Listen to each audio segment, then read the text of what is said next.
জালসা, তো জালসা কি যাবা? তো বলছে জালসা যাব না মানে? তো বলছে যে না জালসা যেতে হবে না। বলছে হ্যাঁ, তোমাকে তো 18 দিন 18 কথা বলছি, তুমি একটা শুনে দিয়েছো, আর আজ যাব না মানে? বৎসরে একদিনকার জালসা। দেখেন আল্লাহ বলছেন শোনো, খবরদার অন্যায় করবে না, পোশাকটার দাম দাও, দাম রাখো। আল্লাহ বলছেন আমি অবতীর্ণ করেছি এটাকে সাজগোজ করবে তোমার বিবির জন্য, তুমি সাজগোজ করবে তোমার পুরুষের জন্য, পর পুরুষ আর বেগানা নারীর জন্য নয়। ভাইজান একটা কথা মনে আসলো, আমি যেই মাদ্রাসায় মানে পড়াই, তো পিছন দিকে একটা বিল আছে বুঝলেন, তো ওখান থেকে একটা নারী মানে আপনার ওই ডালিতে করে কাদা নিয়ে আসছে, এটা গল্প নয় বাস্তব বলছি। তো তুই মাথায় যখন ডালিটা করবি, কথাবার দিকে খেয়াল আছে তো? এদিকে খেয়াল আছে তো ভাই?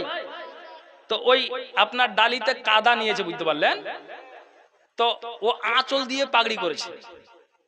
আঁচল দিয়ে পাগড়ি করলে তার বক্ষদেশটার অবস্থাটা কি হয়? আঁচল দিয়েই পাগড়ি করেছে ও। আচ্ছা যখন তুমি মাথায় উঠাবে, তো কমের পক্ষে বাড়ি থেকে একটা তয়লা বা গামছা বা চাদর নিয়ে গিয়ে তারপরে তুমি ডালটা মাথায় করো।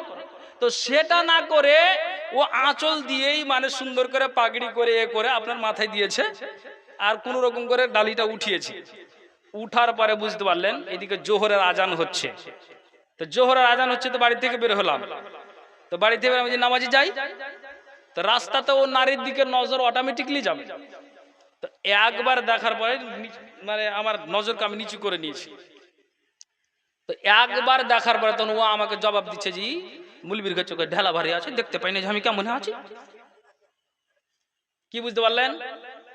এখন মুলবির চোখে বলে ঢেলা ভারী আছে।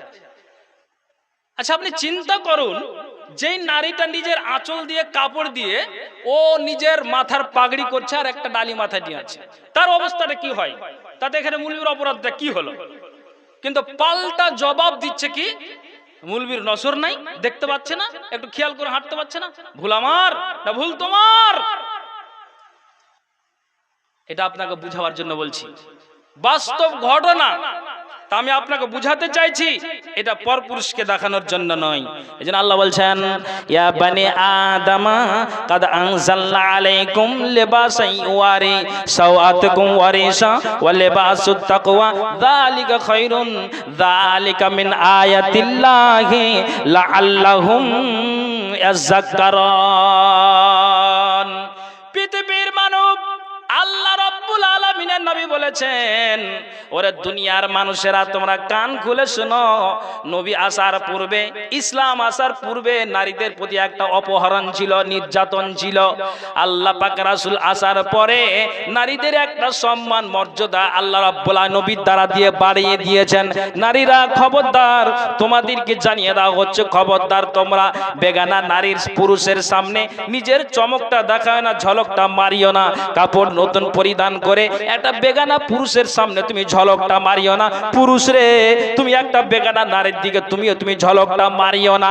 কেননা আল্লাহ রাব্বুল আলামিনের নবী হাদিসে উল্লেখ করেছেন, আল্লাহ রাব্বুল আলামিন কোরআনে উল্লেখ করেছেন, এরে নারীকুল তোমরা কান খুলে শোনো, তোমাদেরকে জানিয়ে দেওয়া হচ্ছে যখনই একটা পুরুষ তোমার সামনে আসবে, তো তুমি খবরদার তোমার কণ্ঠটাকে মিষ্টি সুরে আওয়াজ দিয়ে কথা বলে তার মনটাকে গলিয়ে দিও না।